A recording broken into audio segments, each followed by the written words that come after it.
Welcome to the Gist on Stat News Global. I'm Ramananda Sengupta.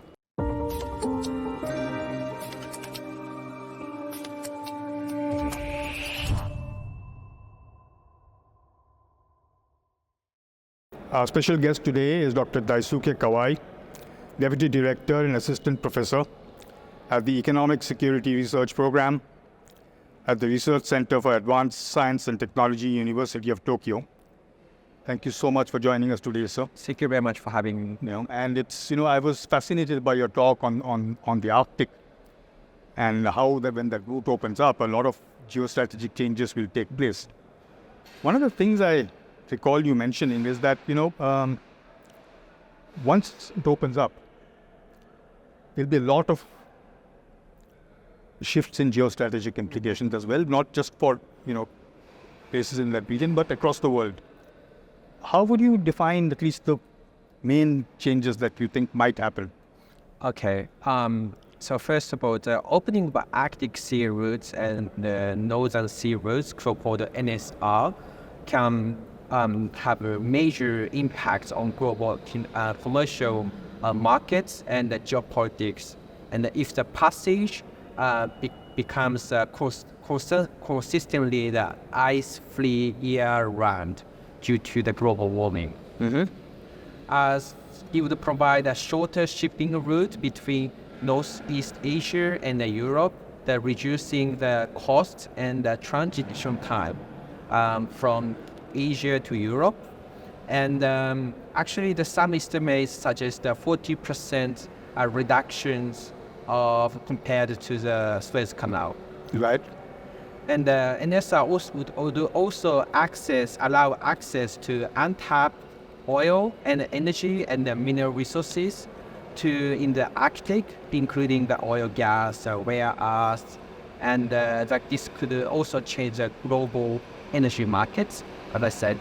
So Arctic coastal states like Russia would benefit economically from transit fees and resources extractions, and this could kind of shift the global economic balance or global economic order.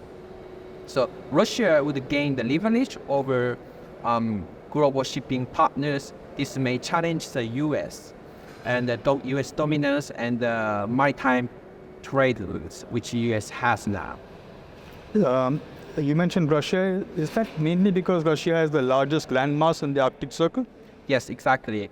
So its northern sea route is quite close to Russia, and Russia now is expanding its development in this northern sea route, and so they have a port there.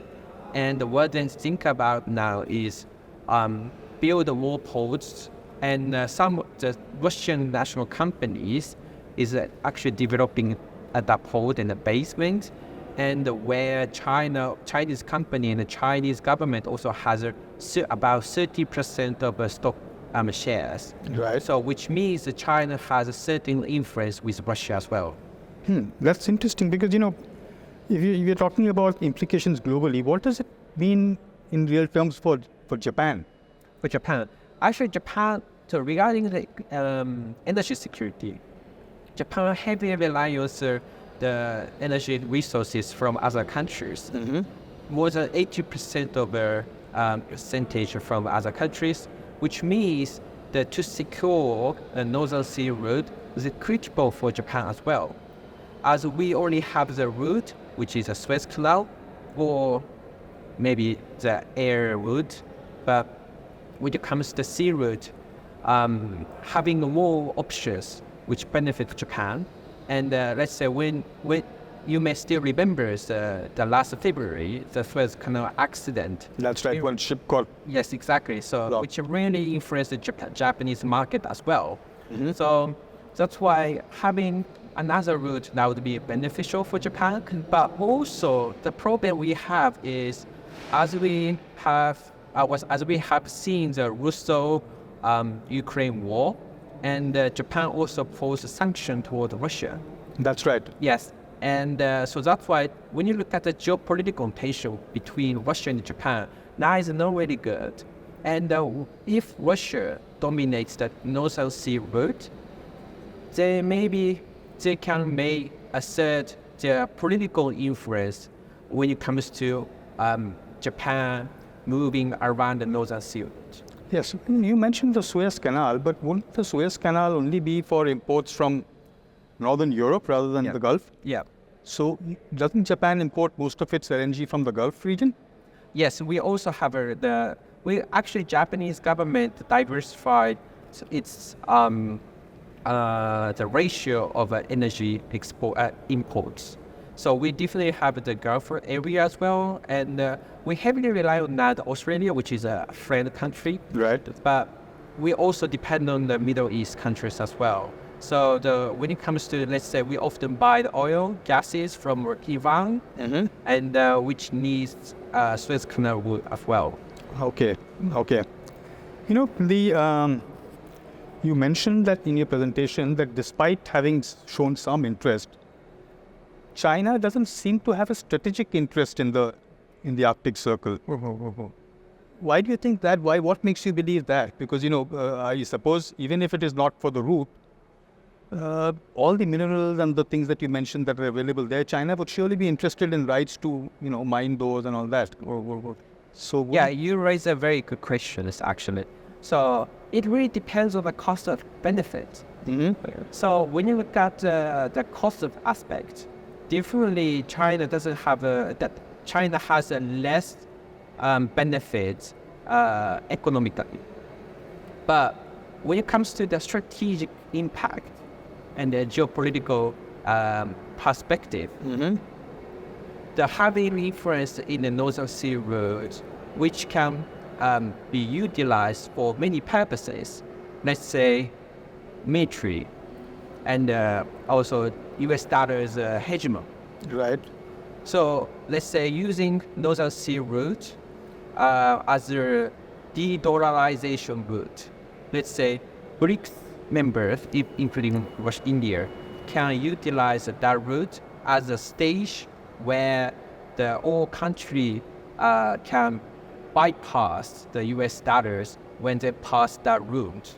So maybe non-dollar transaction can be done when it comes to the Northern Sea route. But you would need some other currency to do that, right? Is there? Yes, yeah, so definitely. So maybe the Chinese yuan or Russian currencies may have an impact, but Chinese, it always goal and the objective is to reduce American influence, right, and expand their presence in Asia.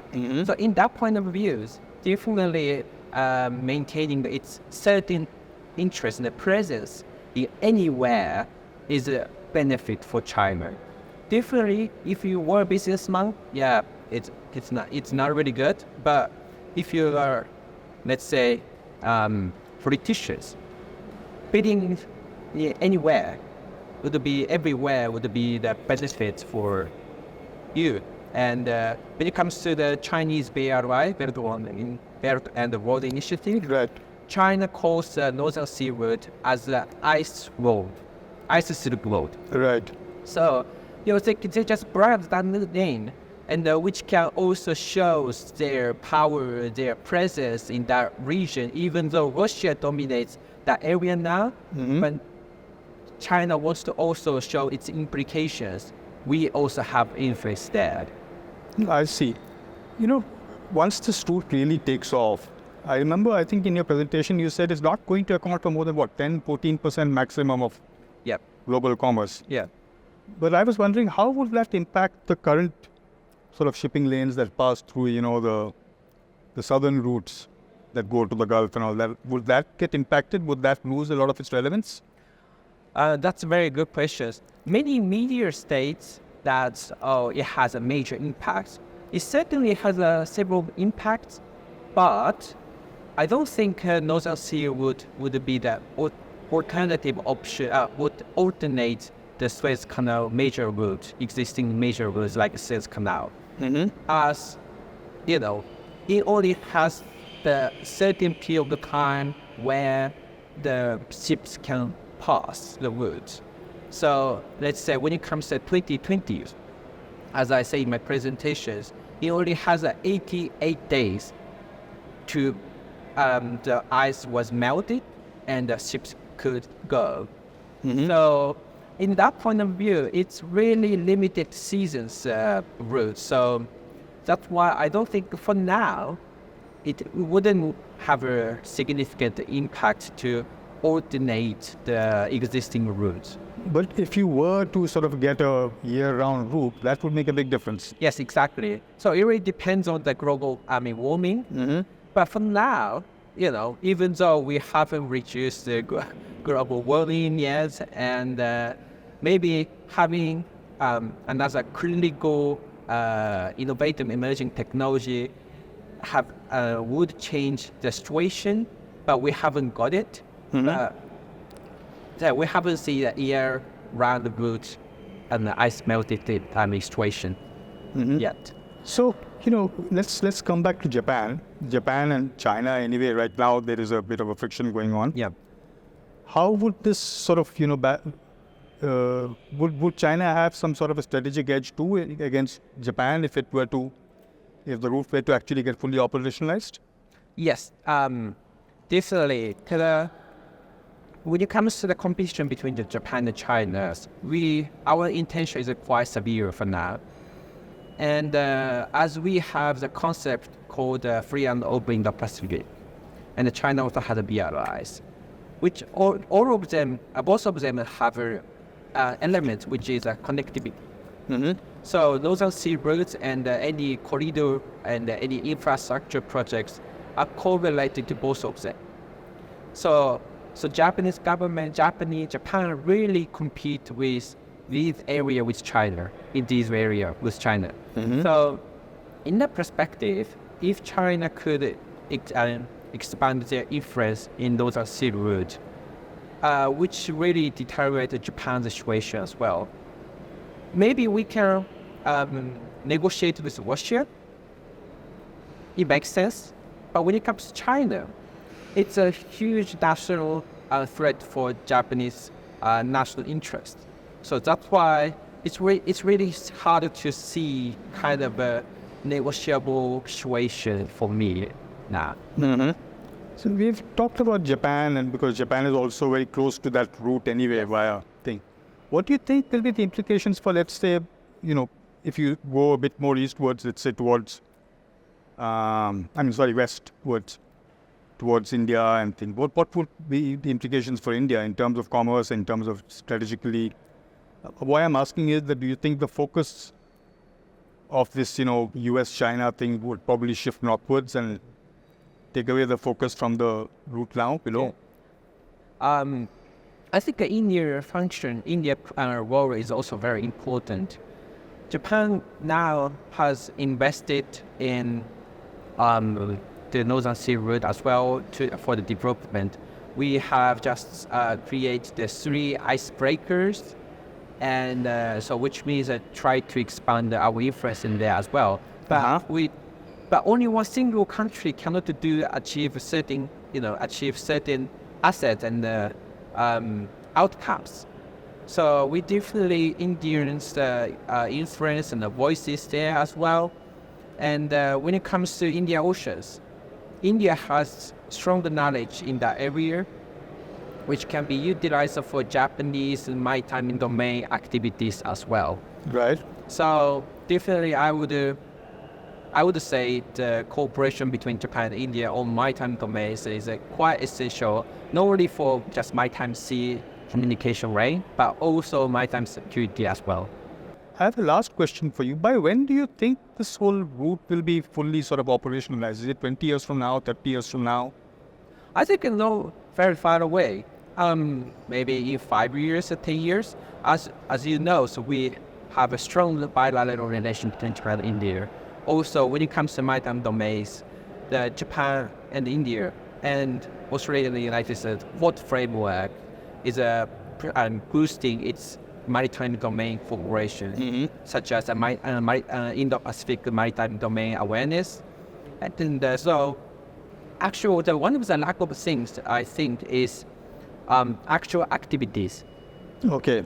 So we have provided a lot of technologies, financing, but problem we have is we haven't conducted actual many activities. No military exercise, not only military exercise, but also like maybe the development in the maritime area and the research as well.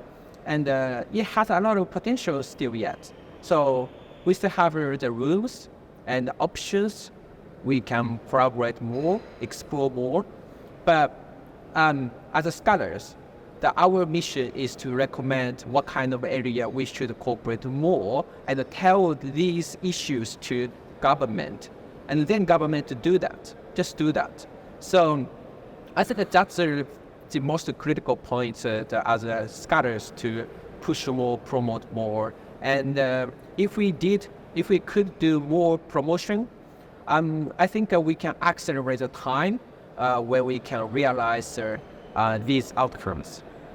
That's a great thought, because at a conference like this maritime conference, Yes, exactly. Yeah. we should be able to get together more often and do a lot of things. Particularly this conference is kind of a track 1.5 dialogue. We have a government official. Mm-hmm. We just had yesterday the vice president, the finance ministers, and the joint chief of staff. That's absolutely brilliant, where we can express our opinion, bipartisan opinions and independent opinions, and from other countries' opinions as well. That definitely strikes their mind as well, and gives them certain aspirations and inspirations as well. Wow. Great. Thank you so much. I look forward to seeing you again sometime on our show. Definitely. Thank you very much. I enjoy a lot. Thank you. Thank you so much. Thank you so much. Pleasure. That was Dr. Daisuke Kawai from the University of Tokyo, talking to us about the Arctic Circle opening up for commercial traffic and how it impacts the world, specifically Japan and India, and what we can do to sort of, address that issue. I do hope you like this particular program, and don't forget to like, share, and subscribe at the end. Till we meet again, this is Ramananda Sengupta signing off.